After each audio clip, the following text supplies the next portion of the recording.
Chuck's making fun of me, kids. He's making fun of me again. He won't do it on air, though. He'll act nice on air. He's making fun of me. No, I'm just teasing. This is Chuck Malamut's program, our regular weekly program with Chuck, all about your financial matters. And Chuck has been with us for 25 seasons as the official financial advisor at Hurley in the Morning. And this program is presented by Chuck, a financial advisor at Morgan Stanley. The information, views, and opinions expressed on this broadcast are those of Chuck and do not necessarily reflect those of Morgan Stanley or its affiliates. Neither they are current as of the date of this broadcast and are subject to change without notice. Neither the information provided nor any opinion expressed herein constitutes a solicitation for the purchase or sale of any security. This presentation is for informational purposes only. Morgan Stanley Smith Barney, member SIPC. Chuck, how are you? Good morning, Harry. Good to see you. I was thinking as you were reading 25 years of us being together, am I sort of like Chase Utley with a...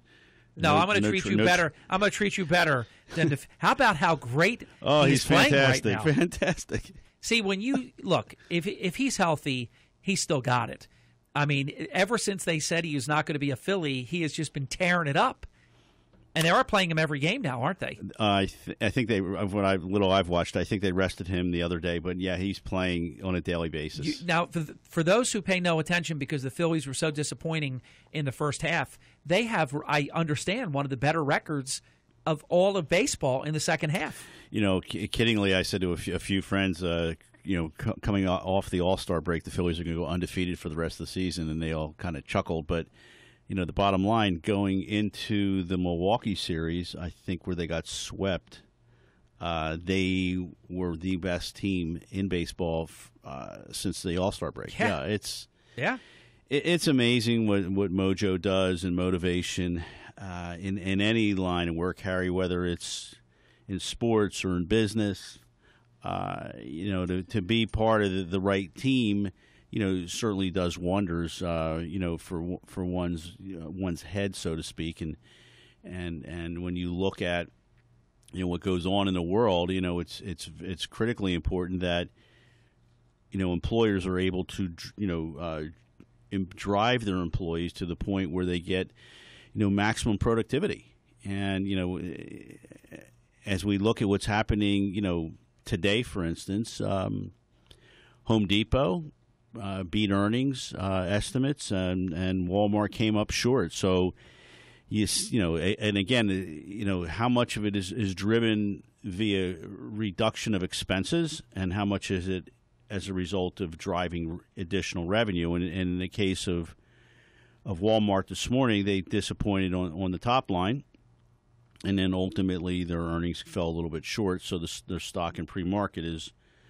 It was off $2.50 approximately. And of course, everybody's dealing with the fact that China was off another 6% overnight. Well, Harry, interestingly enough, if you take a look, I mean, it's a really good segue. So let's kind of take a look at where we were last week. I mean, you think about the word volatility in the middle of August. It's just remarkable. You have the sweltering heat. You have so many people that are often on vacation and. Typically Wall Street sort of comes to a grinding halt during the month of August, but what we saw last week was a very, very bruising midweek sell-off as a result of the first step, where China basically surprised the world in devaluing their currency. But the major indices, Harry, for the week were up ever so slightly. They were either flat or had slight gains. The Dow was up 0.6%. The S&P was up 0.67%. And the NASDAQ, which is obviously a lot of technology, was up 0.1%. So when you take a step back and say, okay, what have we accomplished here domestically in the U.S. with respect to these markets? Year to date, going into yesterday, S&P up 2.88%. Dow Jones down 0.4%.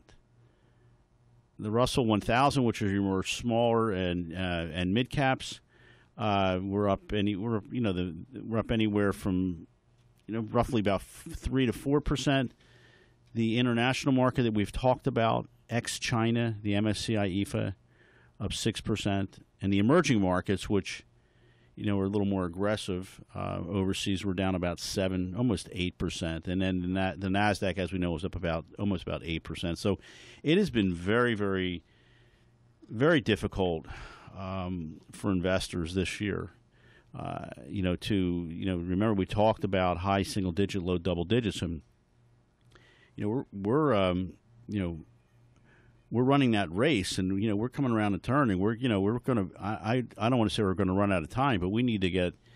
I mean, we're getting close to the fourth quarter. We need to get a lot of work done in a relatively short period of time. So occasionally you have like a throwaway year, and everyone is set and waiting for the September Fed meeting, and is the Fed going to raise rates? If they are, is this going to be the beginning? I don't know how they do it in this environment. And if they do so, to what magnitude? Chuck, I don't love it. I love the description for its accuracy. I don't love it, but I want to make that clear. But I was thinking, I kid you not, we're hanging around each other too much. I was thinking the exact same term, that every once in a while you get a throwaway year. This is almost like you're having a great day, you're fishing, everything you catch, though, you put it on the little ruler, throw it back in. It's like a throwaway year, unless all of a sudden we catch fire in the fourth quarter, because there's very little time. There is very little time, Harry. As you mentioned, we are we're halfway through the third quarter, and as we get to the fourth quarter, typically there's a tendency for things to ramp up, and if earnings come, it could drive the equity market. But you never want to take a look at what goes on a day-to-day basis. But you take a look at today, for instance, if you were to dissect retail. I mean, one of the things that the Fed is looking at is the fact that. And I know you're not.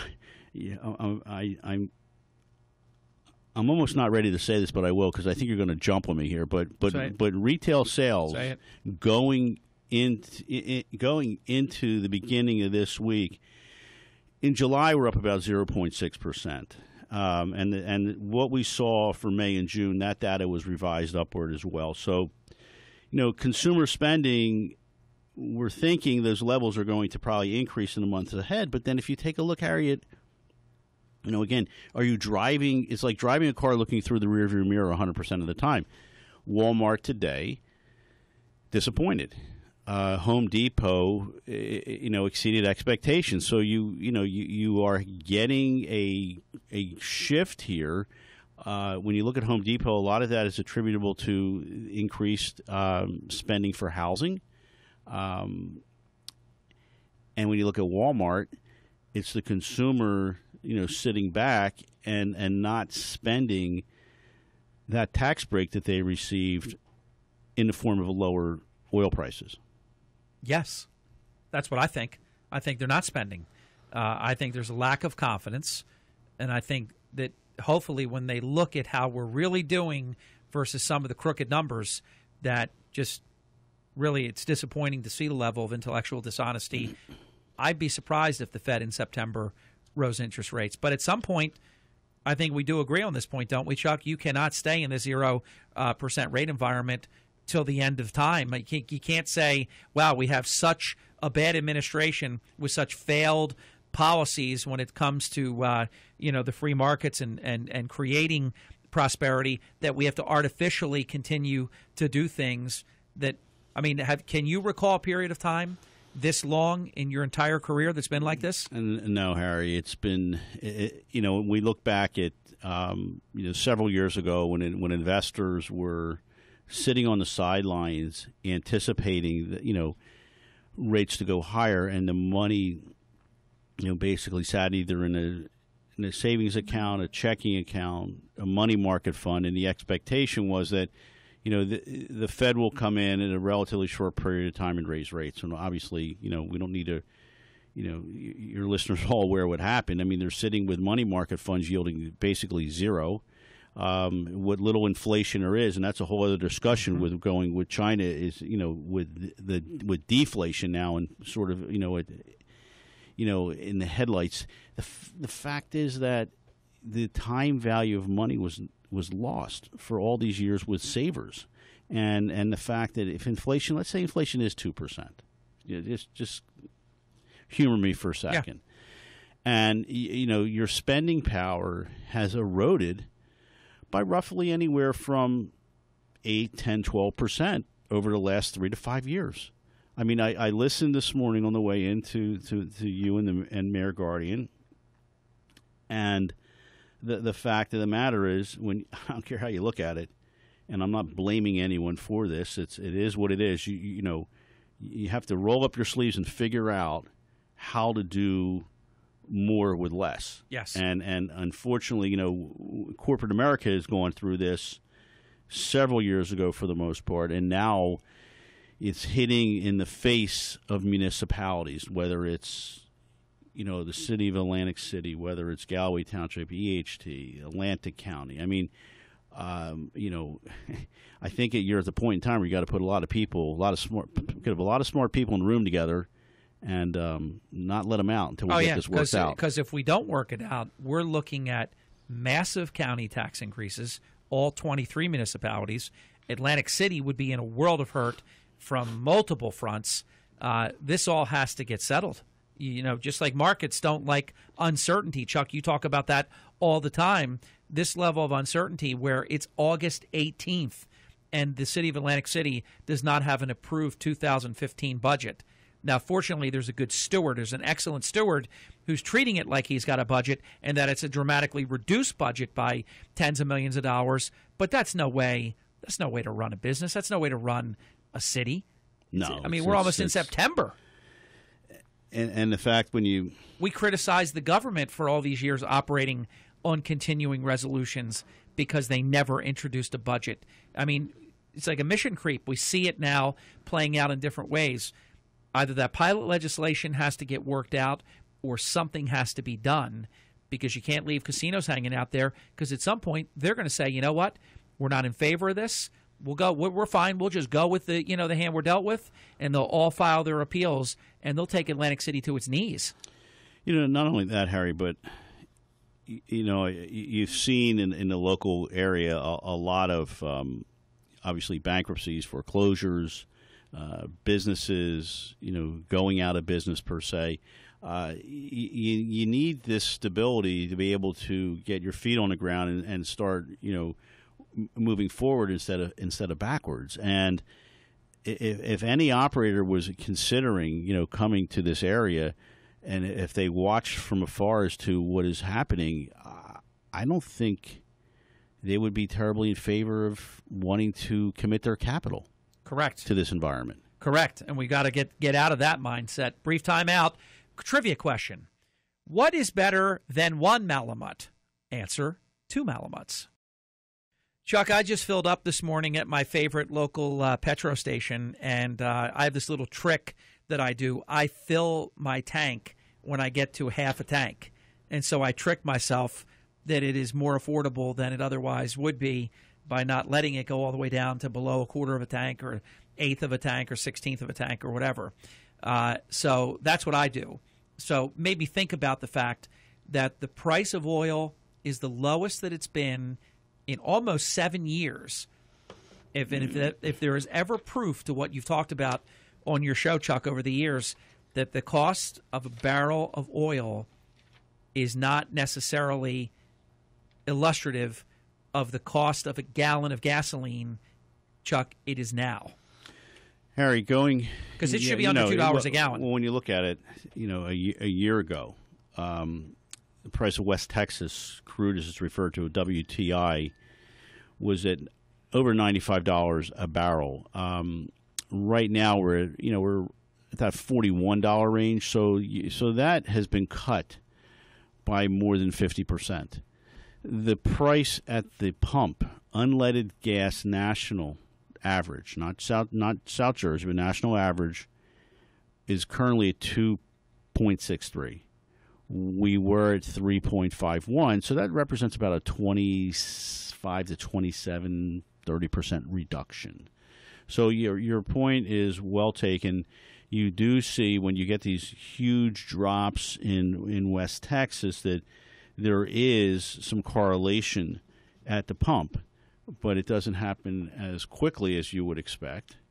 And if West Texas prices move higher, the price of the pump moves fairly quickly in lockstep with that. It's not fair. I mean, it's not fair at all. And again, if we became energy independent, which we could control all of that. We could be. I think it should be about $1.50 a gallon. Billions more would be in the economy. I think it could be the start of creating what you were talking about earlier. I think once we get to the point where there's confidence again, we roar. Our markets will roar. People will spend with confidence because they won't be worried about, are they going to have a job tomorrow? Or, people right now are just unsteady about all this uncertainty that's out there, Chuck. Well, Harry, if you take a look at the carve-outs of the S&P 500, with as far as the sectors are concerned, as you would expect, as we are now more than 50% through the year, the worst performing sector happens to be energy. For the most part, a fair amount of layoffs, a lot of oversupply. And that is, driving oil to where it is today. And, this did not happen, overnight. This was something that, we had anticipated, but not to this magnitude. And the fact that I think oil right now in West Texas is at 6-year lows, you would think that, we would all be jumping up and down as far as the consumer is concerned, but it's just not happening. And so, again, that old adage, you kind of sleep with one eye open. We've been through an extreme amount of volatility over the last, I'm going to call it 90-plus days, where you get these fairly big movements, either positive or negative, within, for the most part, not only U.S. domestic, but also international markets. And at the end of the day, we are, basically at a standstill. And investors sort of throw up their arms and saying, my goodness, I'm watching, the markets that's up 100 points, it's down 200 points. And eventually this, wears on investors' psyche. Yeah. Yeah. And then, unfortunately, what happens is that investors have a tendency to make irrational decisions at the absolute wrong time. And when they should be on the left side of the boat, Harry, they're on the right side of the boat. And it's unfortunate when they go back historically and look at their returns on their respective accounts. It's the old adage, shoulda, woulda, coulda. You are listening to Chuck Malamut, the official financial advisor to Hurley in the Morning in our 25th year together here on WPG Talk Radio 1450. Chuck leads his group, the Malamut Group, at Morgan Stanley's Northfield office for all of your financial planning needs, 609-383-2010. And it's a perfect time for me to be giving out your group, your numbers, leader of the group, because I want to ask you, we have about 5 minutes before the bottom of the hour break. What should everybody be doing right now, hearing where we are? Pretty much really a great analysis, almost autopsy, as to why we're where we are. What should people be doing right now? Well, Harry, I think the patient ignoring the medicine is certainly not the solution at this point in time. Your listeners should really take a hard look at what their goals are. And kiddingly aside, people, often, say, well, I want to retire now and I want to have as much money as I can. Well, I mean, okay, that's all right. Put that aside for a second. Let's be, realistic. Life expectancy right now, the average person that is in their early 60s, we're anticipating the average male will live into the late 80s and the average female lives into the early 90s. Really? Yes. I thought it was mid-80s and low 80s. No. So wow. So that's average? We run our retirement pro forma, we'll call it, or the analysis that we use. You're running it so that it will be there at that age in case they make it to that age. No, we're running. What happens? You're running it because you expect them to make it to that age? We are not creating the life expectancy. This is data that is fed to us. You just knocked me over with a feather. So what happens is, you know, you need to be very conscious of your now again of your life expectancy, but a lot of that has to do with your health. I mean, this is the average healthy American today. In the old days, if you made it to 65, you didn't have that much longer to worry about. Yeah, but now if you're talking about potentially another 25 years, and you've got a plan. Yeah, and what we're seeing, Harry, is that, you know, it used to be taken for granted that you would take Social Security at the first available date. Yes.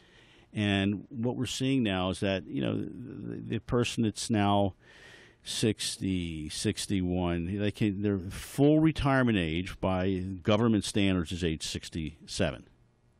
As of now, yes. Right. So the key is, you know, and we run sort of a cost-benefit analysis saying, okay, what is the break-even point? And the break-even point is usually age 76, age 77. Wow. So if you wait to collect Social Security, if you can afford to wait because you have other resources to maintain your retirement, and if you can make it through age 77, you get every penny you ever put in. And what happens is there's about a 20% differential over the lifetime of Social Security benefits that are paid out. Again, assuming a couple things. Those average ages in late 80s, early 90s, male and female, age 67, starting to collect Social Security versus age 62. And so to kind of talk about what we do, I mean, that's a very, very powerful piece that we use with respect to planning. And I always like getting to that when we're chatting with either clients or prospective clients. And I always sort of take a step back and I look and I want to see their reactions when you deliver that news to them. And you saw my eyes pop out of my head when I heard how many years you could potentially have. That is cohort sort of survival numbers that blow my mind, Chuck. Here's something I learned. I don't want to get into Social Security again like we did last time, but I did a lot of homework on Social Security because it came up on your show a couple of weeks ago. I didn't know this, but the one who isn't at 65 or 67 now, the spouse can collect half of the other spouse's Social Security limit without affecting their Social Security when they would get to 67. Yeah, that's pretty interesting. There's a big misconception out there with respect to Social Security. What we always advise clients and prospective clients is to take the time. I know it's not an easy process, but go down to Social Security and chat with them and have them, you know, look at your particular situation, and you might be pleasantly pleased with what they have to say. Because those that think you can't work, you can work. You can earn a certain amount and collect full Social Security. You can work more than that amount, and then they have sort of a sliding scale of dollar for not quite dollar, but they have different ranges on the first tens of thousands that you would make over the limit and how much you would lose in Social Security. Some people that want to still work will take their Social Security, take their hits because they want to continue to work. But that's a lot of the stuff, Chuck. You want to sit down and make sure that you're making the right financial decision. Yeah, Harry, absolutely. You know, one of the things that we always chat with clients, prospective clients, you know, investing the money is probably one of the easier tasks that we have. And you would say, well, Chuck, you know, that doesn't make sense. Most would think that's the hardest. But I think what's really more challenging is to clearly understand, you know, the client's, you know, vision and the prospective client's plan. And unfortunately, Harry, there are, I'm going to say more than 50% of your listeners out there do not have a plan. And, you know, if you just like 50% listening right now don't have a will even. Yeah, how about that? That's scary. And, you know, the problem is without the plan, it really doesn't make. I mean, you try to figure out, well, why did you make this particular investment? And then you get, and I won't even get into the stories that we're told, but oftentimes, you know, my friend, the relative, my dog. I mean, somebody tells you this is the right thing for you to own. And sometimes, Chuck, you get one chance to declare something, and you go and do it. Like if you made a mistake, and again, it would be in the individual's eye, but if you went and took Social Security at age 62, and you look at the difference between if you had waited until 67. We're talking thousands of dollars. No, Harry, hundreds of thousands. Yeah, over the lifetime, yes. Right. But I mean, in a short while, thousands. Yeah. So and again, the wild card is, what is your life expectancy?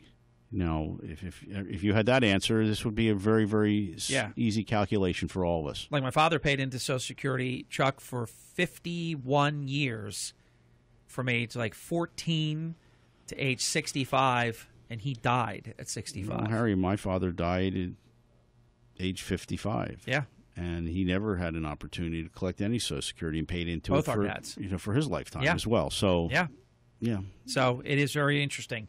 Brief timeout for all of your financial planning needs. Just take a listen any Tuesday morning in the 8 o'clock hour, and you know why unconditionally I recommend Chuck Malamut and his team, the Malamut Group, at Morgan Stanley's Northfield office. 609-383-2010 is Chuck's phone number, 609-383-2010. Much more power segment straight ahead coming up in 30 minutes.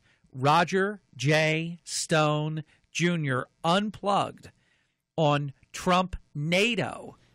Yes, Chuck, Trump NATO.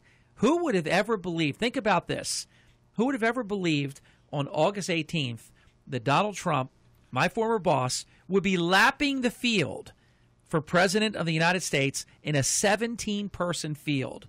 Absolutely extraordinary times. A brief time out. We'll be back with Chuck in just a few minutes. Stay with us. Thank you. Welcome back. 37 minutes past the hour. Quick programming note and an important programming note. Chuck will be on assignment on Tuesday of next week. But let your heart not be troubled. That cough was not for effect. I was choking. Just had to clear my throat.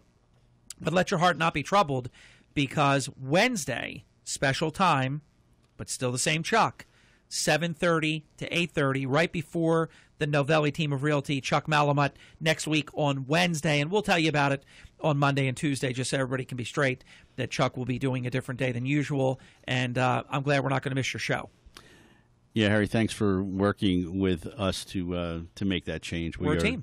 Traveling on Tuesday, so I'm not able to get on the show, but I thought maybe what we could do, we have a few minutes left, and there's just been a lot of coverage, so to speak, and the world is revolving up until maybe today, Harry, with respect to China.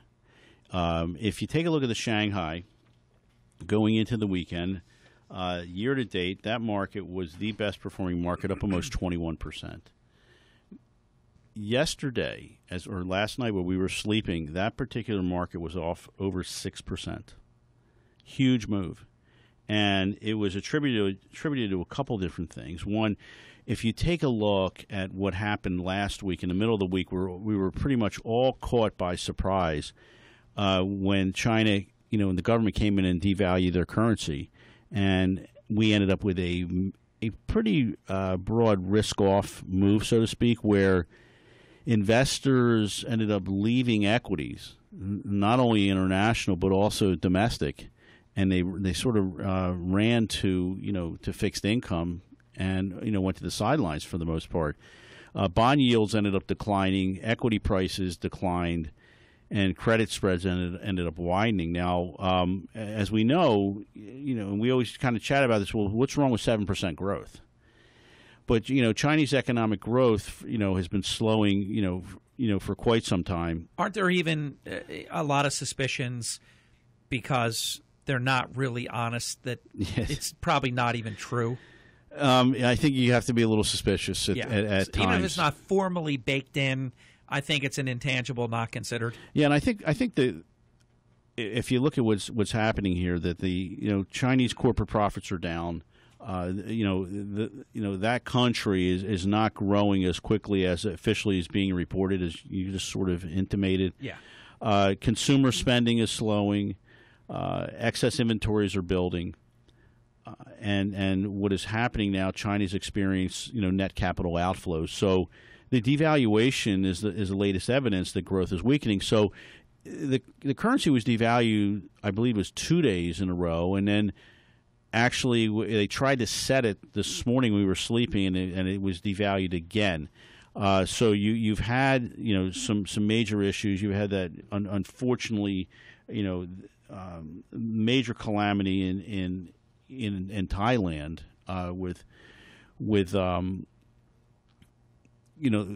the deadly bomb explosion that I don't know killed how many people. But so you did you see video of that? Oh, Chuck? It was awful. Oh my gosh, it is just. It was just stunning. It's awful. So, what is happening now? You think about the fact that their market was down 6% just last night. Mm-hmm. So the total return net called 13-14% year to date. But what is happening is we're seeing, which is fortunate, is the fact that we're decoupling a little bit, because what we're seeing in the futures today is the fact that you're not getting the same play as you typically would have seen.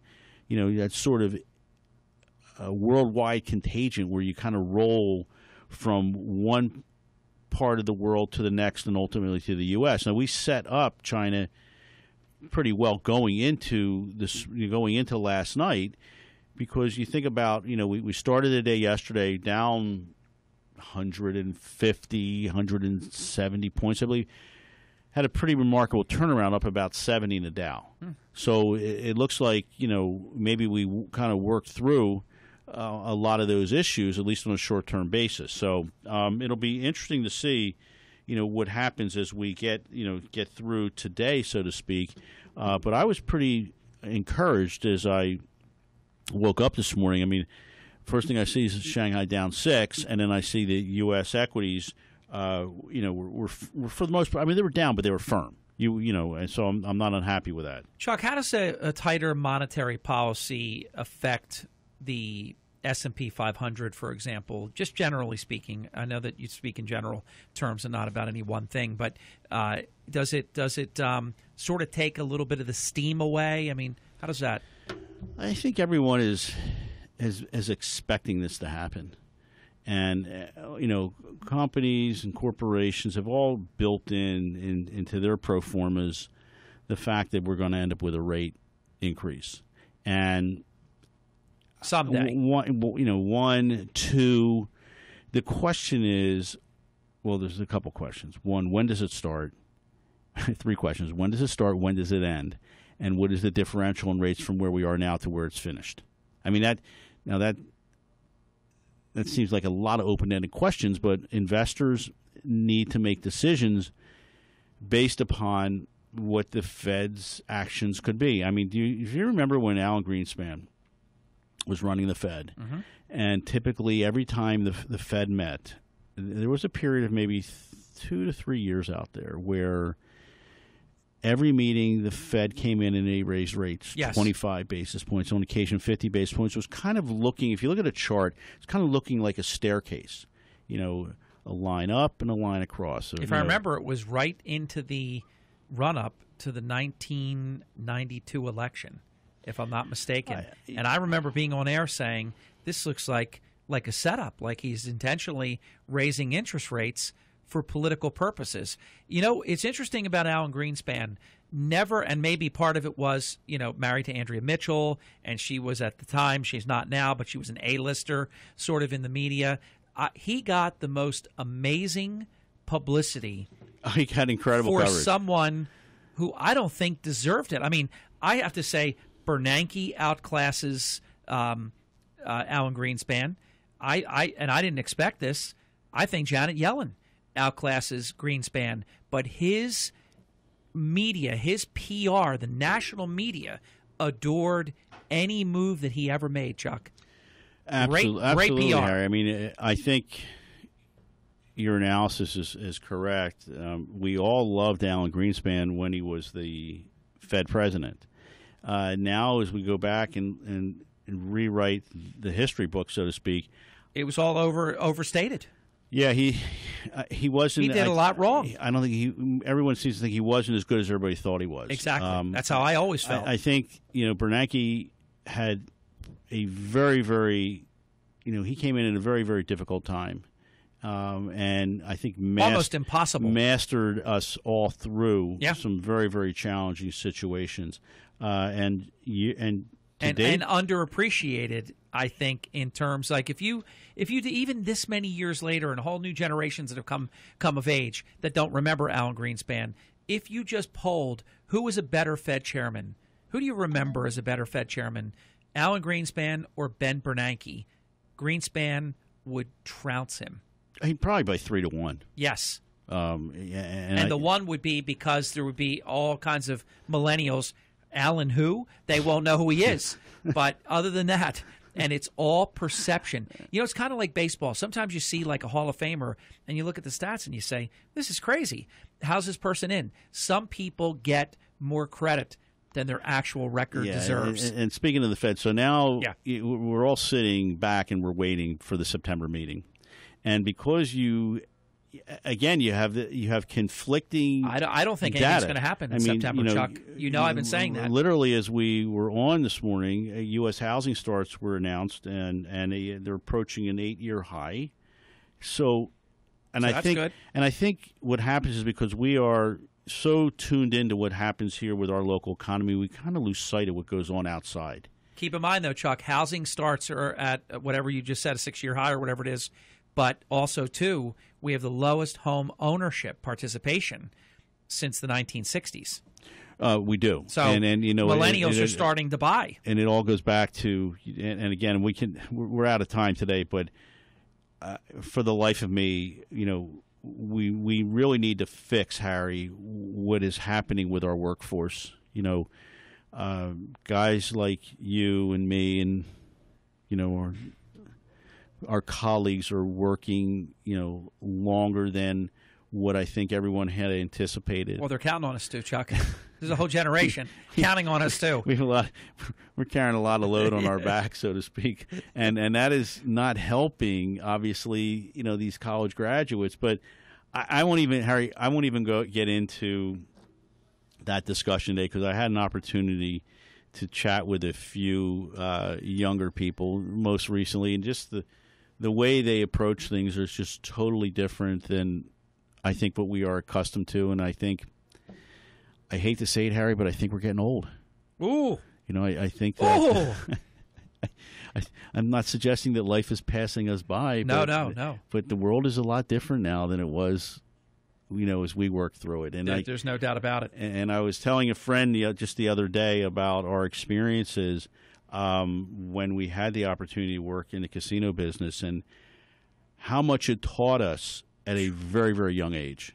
And we were so fortunate to come of age when we did, because there's really never been a time like that. If you think about it, you could compare it to other generations where something that really didn't exist anywhere other than you were in Vegas, so you had experienced casinos. This was anywhere else in the country. This was something that was ground level, and we took full advantage of it, Chuck. We were taught, how to work under extreme pressure. Oh, there's no doubt. Crazy pressure, and have very, very difficult bosses to report to. But what that did for us, it helped pave the way. Instilled hard work, and the fact that you're working harder now, Harry, than you're working as hard as you can possibly work. I'm imagining, yeah. But just different. But I think you're working smarter as well. Yeah. But I'm just thinking that I can sort of tie this all back in. We should all be very concerned the fact that the millennials, as we know them, their mindset with respect to investing is totally different than what we are accustomed to. Well, I'll give you an idea, Chuck. I was just reading a story, I don't know, 6 or 7 hours ago. I can't believe it. 2:30, 3 o'clock this morning. I'm reading a story about millions, tens of millions of Americans that are trying to find a way to work part-time. We were like, we needed to get a second job sometimes, looking to work part-time. it's a whole different mindset now. It is, and unfortunately, I think that the data can be skewed at times, and we have to be very, very careful as we receive the data and what the data means. But let me ask you your prediction. I know you're already on overtime. Ask you your prediction. I am on record as saying there will not be a Fed rate increase at the September meeting, only because I don't think the economy is strong enough right now to do it. If you had to say right now, do you think there will be an Harry, increase? I think if you asked me this question a month ago, you would have said for sure. No, not for sure. I would have said 75% likelihood for September, 25% for December. I'm thinking now, in light of everything that's happening globally speaking, particularly coming out of China, I'm more in the camp of, and this is my opinion, it's not Morgan Stanley's, 50% movement in September, 25% in December. Ooh. No, I'm saying this is the likelihood of it happening. Yeah. 50% chance of it happening in September. So in other words, if it doesn't happen in September, you are cutting in half the likelihood that it would happen. Oh, no. Here's what I'm saying. If it here's again, 50. The likelihood of it happening in September. You think it's 50-50 that Well, no, it could it's happen. not. It's 50. It's 50-50 in September. Yeah. But then if it doesn't happen in September, half of that potentially in December, 50%, and the other 50% remaining would be in the. So in other words, in 2016. You believe there'll either be an interest rate increase soon or definitely in 2016. I don't think you can't go 2 terms of a president and not have a single. No, I think it's coming. It's coming, and we need to be prepared for it. Your shorter term maturities. How bad could it? Now, here's the thing: it's been telegraphed. This won't be shocking. The meeting when all of a sudden, and maybe they do it smart and say something like 25 basis points. You just introduce as civilly as you can a rising interest rate environment. Don't even go 50 basis points. Go 25 basis points, and away you go. You can't be shocked if it happens in September or it happens at the next meeting. It's got to happen at some point. But knowing that, how do you think the markets will react? I think the markets already have it built in, Harry. So it's built in. It's. I don't think. I think this is a non-event. So if it's a non-event, why don't they do it? I think because the economic data that they work with. Because I think they're worried about somebody getting the rate, going up, and then somebody that would qualify that doesn't qualify now. I think they've exercised excellent restraint, is what I think. Well, if you're talking about mortgages, for instance. I'm talking about any type of lending. I mean, look, I think that for the most part, from an investor's perspective, your intermediate long-term pieces of fixed income will probably not be impacted. Your shorter-term ones will be. So you have to. So you think a 15 or a 30-year mortgage won't go up? I don't think it's going to go up a lot, Harry. No, I think I didn't say a lot, but it's going to go up. Maybe ever so slightly, but not enough to push people out, so to speak. Well, right? then there's no reason not to do it. Then I think the Fed has issues with the data that they're receiving. That it's not strong enough to that it's conflicting data is what it gets down to. So I guess what I'm saying is, if they don't do it, it's more than nothing. It's something, because if it was nothing, they would just do it. So it has to be something, and they believe that we might not be strong enough to do it. And that could, cause some concerns with the equity market. Ladies and gentlemen, he's Chuck Malamut for all of your financial planning needs. 609-383-2010 to reach Chuck and his team. A reminder, Chuck will be off next Tuesday, but with us on Wednesday in a slightly modified time right before the Novelli team of Realty. That's going to be nice next Wednesday when we can celebrate the fact that those numbers have come out today very, very good. So that's excellent for Linda and Vincent and our official real estate team. It bodes well for brother Bill Malamut as well. And as you call real estate, the third leg of the stool. Correct. So it's good for you, too. It's good for all of us. Hey, Harry. Chuck. Thanks for having me. Good to have you. Chuck Malamut presents his program weekly right here on WPG Talk Radio 1450 early in the morning. The following program presented by Chuck, a financial advisor at Morgan Stanley. The information, views, and opinions expressed on this program are those of Chuck, do not necessarily reflect those of Morgan Stanley or its affiliates. They are current as of the date of this broadcast and are subject to change without notice. Neither the information provided nor any opinion expressed herein constitutes a solicitation for the purchase or sale of any security. This presentation is for informational purposes only. Morgan Stanley Smith Barney, member SIPC. Closing mini segment straight ahead, very, very brief, because we have to take this quick time out. And then Roger Stone on the phenomena, the election phenomena, the Sharknado, known as the Trump-nado.